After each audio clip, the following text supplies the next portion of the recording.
Representative Holcomb. Thank you, Mr. Speaker.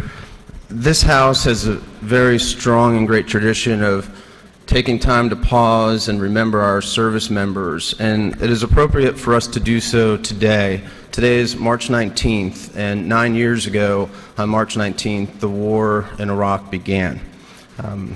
As many of you know, I was there for the start of the war, and having worked on it for most of 2002, it was something that I always knew was going to happen.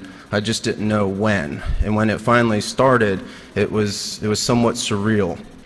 And I can tell you that everybody that served in Iraq over those 8.5 years faced danger.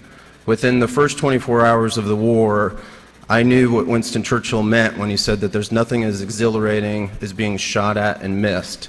I can tell you I would choose a different verb to describe that experience, but with that, it is so important for us to think about and to remember and to thank the sacrifices of our servicemen for 8.5 years through an extremely difficult war.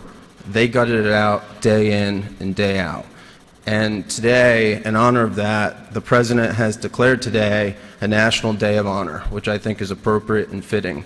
And so I'd ask this House to think about the service members, their families, and particularly those who, in the words of Abraham Lincoln, gave their last full measure of devotion to this country.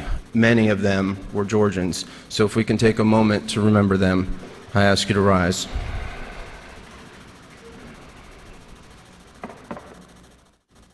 Thank you very much. Thank you, Representative.